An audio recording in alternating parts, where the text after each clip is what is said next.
Finance can be messy, but don't worry. We clean it up with facts, fun, and maybe a little sarcasm.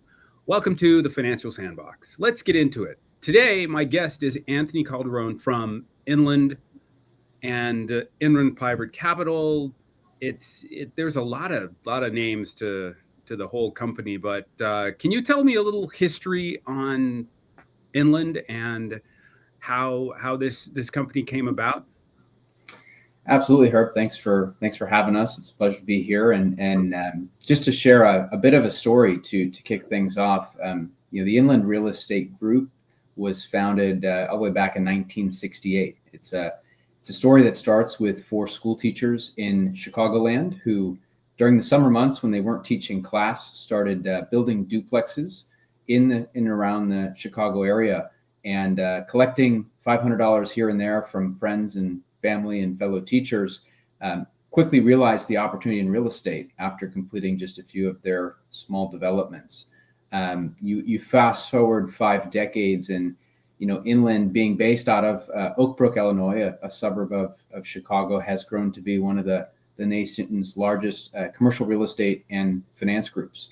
And we certainly specialize in the securitized 1031 exchange investment bucket, if you will, at Delaware Statutory Trust. So it's been 5 decades of experience in real estate. And since that point, we've raised more than $25 billion into our investment products from just over 490,000 individual investors. And today we're managing properties in 44 states to a total of just about $17 billion in assets. But it still feels, $25 billion is a lot of money, but it still feels like a really small company. When I call in, people know who I am, and you guys really have a tight little network there too.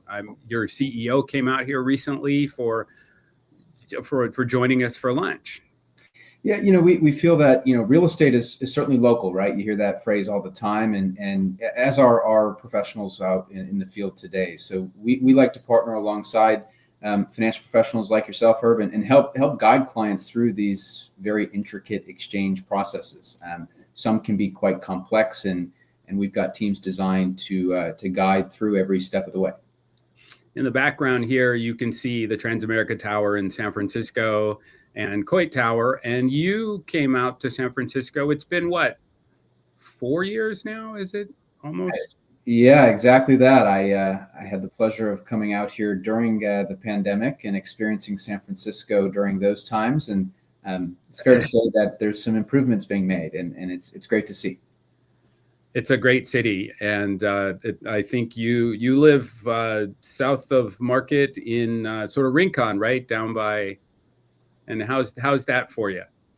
It's exactly right. It's drastically different than what I remember seeing just 4 short years ago. There's some traffic up and down the streets, some restaurants and bars opening up. So hopefully that will continue, and we'll continue to see some positive momentum here in the city. Yeah, absolutely. So Inland has a wide berth of offerings, and your products appeal to every income bracket. Can you talk a little about that and how you guys separate that out? Sure. We understand and certainly feel that real estate can be a part of anyone's portfolio in some capacity. A big part of what we specialize in is Delaware statutory trusts, and those types of investments are sophisticated. They're designed for accredited investors. At the same time, we work and construct funds that are available to investors that may not reach that full suitability of being an accredited investor, and those are designed more for direct investments, meaning you may not be selling or exchanging a property, but perhaps you're considering a cash investment into a real estate portfolio that is of course passive to you, the investor, and managed by Inland. Awesome. And you guys manage your own properties, correct? We do. Yeah. Something somewhat unique about Inland in this industry is, we try to act as a vertically integrated real estate company. And what that means is, a great example would be multifamily apartments. We manage just over 18,000 units, and those are all owned and managed, I should say, all managed by inland personnel, boots on the ground property managers. It's kept in house, and that of course gives us some advantages along the way of management.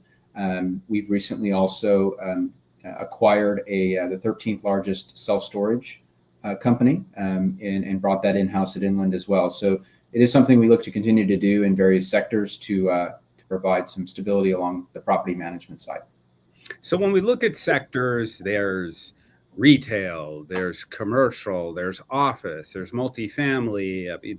You guys have quite the arc of business. And if I remember correctly, at one point in time, you were what's your relationship with Walmart? How did it changed, right?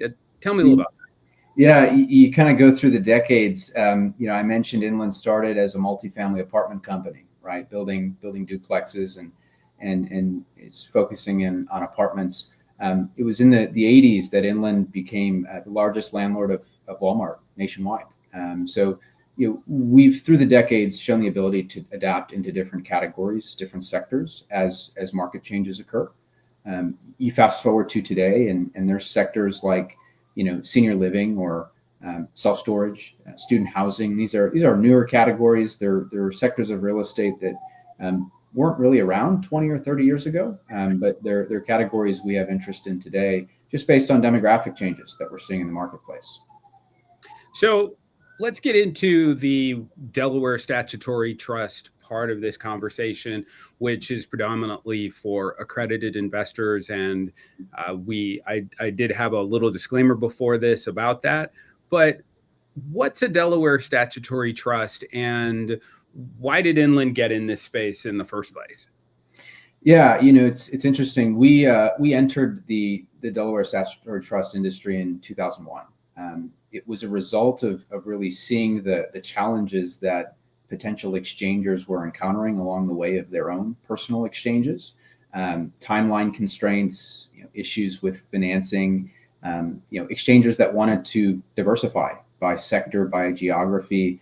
So there's a lot of reasons why we entered the market, and what was created in 2004 was the Delaware Statutory Trust, and it's quickly become the structure of choice for property owners who they want to maintain real estate ownership and enjoy the benefits of that via a 1031, but they'd like to transition into something more passive, right? Not actively dealing with the day-to-day headaches. So that was the birth of the Delaware Statutory Trust. Revenue ruling 2004-86 defines DSTs as fixed investment trusts, and that with a series of attributes that you cannot change or modify. You now have a solution for an exchange to occur from something that was actively managed into something that's designed to be much more passive. Right. So what capacity can DSTs be used in a 1031 exchange? Is it all or nothing? How does a investor choose? What you guys have such a broad range of Delaware statutory trust options. What if someone has no debt on their exchange? Suppose someone has they're doing $1 million exchange and they have a $200,000 loan on their exchange. How does all of that sort of come out in the wash? Yeah, there's a level of flexibility that you can attain with a DST, and it starts with how you can utilize it with your exchange. I mean, we have exchangers that go into an exchange themselves, and their initial thought is they'd like to acquire direct real estate, but those time constraints come into play and actually prevent them from finding the perfect fit. So we also, of course, have solutions where we can be kind of a gap filler or a way to fill in the difference of the DST. That's commonly used, and we call it boot, right? The leftover piece of the 1031 exchange. Others will make the decision early on that they do in fact want to go completely active to passive, and that's where DSTs can also serve as a full replacement. So those are probably the two most common. I guess I'd add a third there, and that would be to serve as a backup for an exchange. There's those strict time constraints, and if there's a scenario where a Delaware statutory trust might be listed as a backup, just in case something were to go wrong on the first property selected. It makes a great insurance policy for an exchange itself. Especially when that 45-day period to select the property, there's nothing shorter than 45 days for an investor to find a replacement property, especially if you consider what we've dealt with in real estate over the last 15 years. How does Inland acquire its properties? Do you have a whole team that goes out and finds them, or do you have people who refer them to you? How do you source and make that selection? Yeah, it's another advantage of kind of the Inland group, right? We have all these sub companies. The Inland Real Estate Acquisition Team, their role is to build out research and acquisition teams across the map. So we span coast to coast. Over the years, that team has facilitated something along the lines of $50 billion in real estate purchases, and that goes from single tenant properties to multifamily, of course, self-storage, hospitality, medical office, student housing, and more recently, manufactured housing parks, right? Another category that's newer to the mix. So what we manage and what we've acquired spans over nearly 50 states as of our last calculation of assets under management. So two things you said here was $50 billion worth of real estate you guys have bought. I mean, that's a big number to manage and that whole process of acquisition. And that's got to be quite a team you have to make that happen daily. It is, and it's a team that continues to grow. Our head of acquisitions was one of those 4 school teachers I referenced at the beginning of today. So, as that team has grown and as their experience has continued to grow, that whole team brings with them somewhere between 30 and 50 years of not only real estate changes, but understanding what interest rate changes and economic cycles can and how they can impact real estate. So that expertise, although I always say not everything Inland touches turns to gold, those experiences along the decades certainly helps. You mentioned manufactured housing. Are you talking like a trailer park, a mobile home park? Are we being nice here? Yeah, a lot of synonymous terms there. I think manufactured housing communities is the nice phrase, the nice word to use, but we're talking about mobile home parks. We're talking about trailer parks. They of course come in different vintage and quality. Sure. But yeah, it's a sector that's very interesting to analyze in the sense that a lot of those parks operate as land lease parks, meaning you actually acquire a park, not a bunch of mobile homes. And it's a category that we've done a lot of research in and had a lot of success in. Are you putting those in the Delaware statutory trust option, or is it something that you guys are looking at down the road? We've typically structured our portfolios for that category of real estate in more cash investment structure vehicles. Those vehicles allow us to aggregate properties over a longer period of time, which is one of the strategies with that sector. So we have not brought a DST to market in that category yet. All right. Well, I want to get into that fund before we exit here on the show. But how does an investor exit a DST? What's the length of time that they're invested in it, and what's the exit strategy? Right? Or do people stay in it forever? Yeah, it's a great question. Dispositions, those events are typically the result of a property sale. And the time of that, the time span of that occurring, it ranges. Every single deal, every single DST stands on its own legs and has its own timeline. Generally, I really position these as long-term illiquid strategies, right? We're talking, closer to 10-year strategies to be ultra conservative in setting that expectation. And once that sale of a DST occurs, exchangers typically can choose to exchange again, or they can decide to take possession of the sale proceeds at that time as well. So it provides some flexibility at that point. Right. There are some companies that are quite opportunistic, right? And their terms might be 3 to 4 years, right? Some of them look at pretty high yield. It seems to me like it sounds like you guys are a little more conservative and long-term strategy in each one of your offerings. Is that fair to say? Yeah, I think the way we underwrite and make assumptions at the property level, it brings 5 decades of experience, and we've seen what can happen in the real estate world when things aren't always perfect. So we bring with us kind of that underwriting and assumptions of being fairly conservative in those measures, and in an event where we have an opportunity to exit sooner, we certainly look to capitalize on that, but we always try to make realistic expectations. So you brought a couple of slides. So what I'd like to do is pull those up and show the timelines on that. This is a piece that you guys have that's called Utilizing a Delaware Statutory Trust DST in a 1031 exchange. Walk us through this and show us a little about the process here.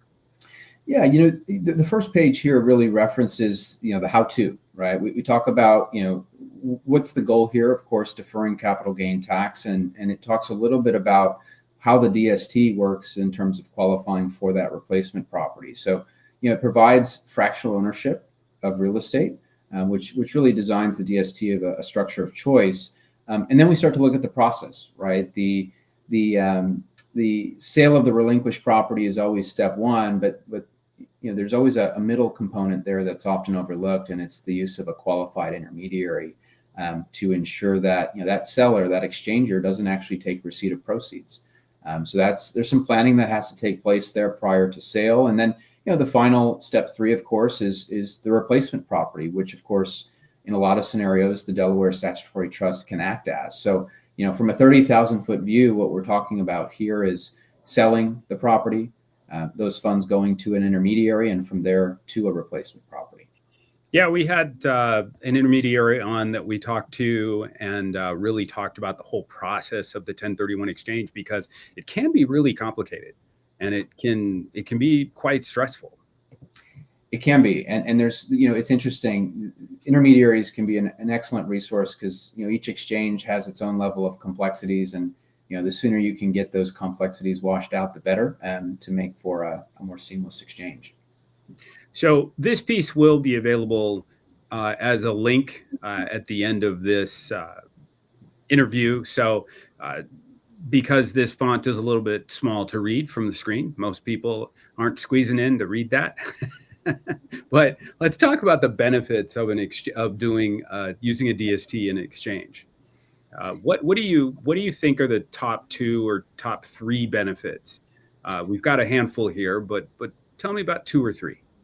Yeah, there's a couple of ideas here. I'd say the most common is the no management responsibilities, right? Going from active to passive. It's a phrase, no terrible T's of being a landlord. Toilets, tenants, and trash, right? Yeah. Those go away with DSTs, and still enjoying the benefits of being invested in real estate, but again, taking a more passive approach.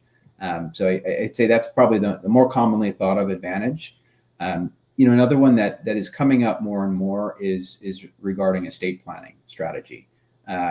I find that a lot of families who have aggregated properties over time have generational wealth transfer events where heirs are really not involved in that business, not prepared to manage that real estate, and DSTs can prevent that issue from occurring and allows for a much more streamlined transfer.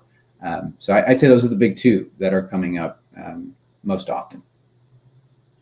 So the other thing I kind of want to ask is, while we're there, when you're in the middle of this exchange and you have whatever it is, if you have a $600,000 exchange or a $10 million exchange, do you guys always have options available? And can you split them up to diversify across the country and across industries? Yeah, I personally believe diversification is one of the biggest advantages of these types of investments. You can gain access to multiple types of properties, certainly multiple geographies, whether it's a different state or a different location or a different property type. So short answer to your question, Herb, is absolutely. You can gain access to multiple DSTs and diversify as much or as little as you'd like. Right. Now, when we're talking about the timeline here, there's 180 days. So from the day you close to the last day in this process, it's 180 calendar days. I think sometimes people get really confused because they think it's business days. Which, yeah, as long as your 180th day doesn't land on a Sunday, you're exactly right. Calendar days. Yeah. So, and it doesn't matter on that 45th day if it's on a Sunday either, because you still have to identify the replacement by the 45th day to the qualified intermediary. It's all calendar days, and it doesn't matter. Yeah, I see that 45-day window popping up a lot of times. You know, the initial thought is to buy something local, and time goes by very quickly. Oh yeah, I get those calls, and people are on their 42nd day, and to have a partner like Inland to be able to say, hey, we can solve your situation here, we can help you, is to have a great partner like Inland in this. Talk about this slide here, and tell us a little about this. Yeah, a lot of numbers here. This speaks to our track record. It speaks to our assets under management. It speaks to the amount of properties we've acquired. But more importantly, it speaks to our diversification by both sector and geography. So you'll notice in the upper right, that map, the darker the blue, the heavier the concentration of properties. We don't own a whole lot of real estate on the West Coast, and for a lot of reasons. We look to concentrate in places that show positive population growth, or such as that. So that dictates a lot of our acquisition strategy. We also obviously diversify by sector. You'll notice a big chunk of our assets are tied to what we consider alternative sectors of real estate. So those are sectors like self-storage, student housing, senior living, healthcare. We always will maintain a concentration in multifamily as well, but expect to see that alternative sleeve continue to grow. I think I had on another guest recently, we talked about the alternative space. This is something that 10, 15 years ago was not so realized as to be diversified in the alternative space. Can you talk about why the alternative space and how it really helps to in other people's portfolios?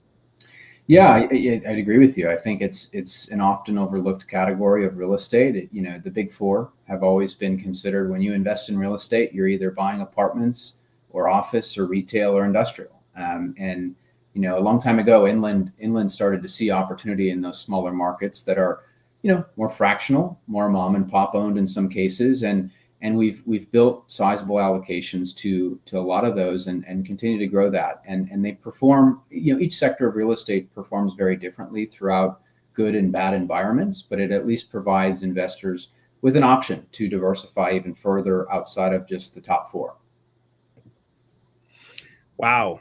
It's so much information when I have someone on to talk about their company and the diversity of their business. And my hope is that when people see this, it opens their eyes to learning new things and learning about different options for their portfolio, right? I think that people, a lot of like older investors, it was stocks and bonds and mutual funds and all of those different sectors. Right now, we have the alternative space that brings in a different model. You guys have a couple other products too. Do you want to talk a little about your? I think it's called the IPC, one of your other funds, right there. Yeah, we mentioned earlier today, so much of what Inland focuses in is in the 1031 exchange space in the Delaware statutory trust market. But we also see opportunities in real estate for direct investors or in more niche categories of real estate. So we've also looked to design, private offerings, which allow for Inland to, stay hyper-focused on a particular sector, total return focused investments. And then we've also looked into and built out a portfolio that's a non-traded REIT portfolio that focuses in on those alternative sectors we've discussed. So, it gives an access point for investors that, again, might not be ready to sell an apartment building in San Francisco just yet, but see the value of getting exposure to some alternative real estate directly as well. Yeah, I get these calls from realtors and investors across the country, and they're looking for an alternative, especially in a 1031 exchange. And they want something that's really going to help them to diversify their life, simplify their life, but allow them to maintain their lifestyle. And I think this is where the Delaware Statutory Trust comes in as a really great option. So we didn't talk much about you. So let's learn something about Anthony before we close the show here. Okay. What do you like about being at Inland? I mean, you've gone across the country. You probably had other opportunities, but there's got to be something at Inland that really makes it attractive for you to stay there and stay a part of that Inland family. Yeah, I'm very fortunate to have made my first stop at Inland almost 10 years ago now, and although it has the size of a large institutional real estate company, right? A lot of assets there, a lot of transaction volume, still has a family feel. You mentioned earlier today, we try to give exposure to all of our executives, to the professionals that we work with. And when you talk about real estate, right? Real estate is always local, but it's typically long-term investments. And, we look at, having, attractive real estate in attractive markets. But when you invest in these types of investments, you have to be comfortable with the sponsor, right? The backbone, the company that's making the call, the decisions on behalf of those investors. And, Inland, has that experience, has that track record that provides a lot of comfort to folks that might be giving up their control of rental property for the first time. So I like to ask these odd questions at some point in time in my interview here, never at the beginning, but sometimes at the end, just to kind of surprise my guest. So Disney or Looney Tunes? Disney. Marvel or DC? I'll go Marvel.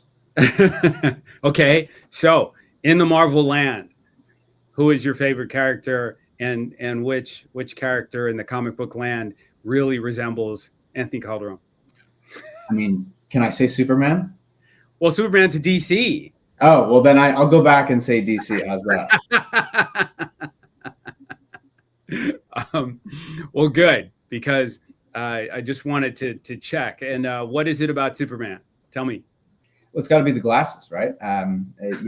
It's certainly glasses that I occasionally, as you know, wear as well. So I'd say it's that. Yeah, I'm wearing glasses today. I wore my contacts the other day, and my marketing person says, you should wear my glasses. I like you in the glasses better. There you go. Well, because then I'm constantly adjusting them. So, oh, well, hey, look, folks, that's a wrap. Don't forget to like, subscribe, and stay tuned for more raw, real financial talk in the sandbox. Anthony, thanks for joining us. I hope down the road to maybe have on your CEO, Tony, one day. I met him recently and would love to have him on as well to down the road as my podcast continues to grow. Thanks again. Thank you, Herb. All right. Hey, have a great day. All right. Bye.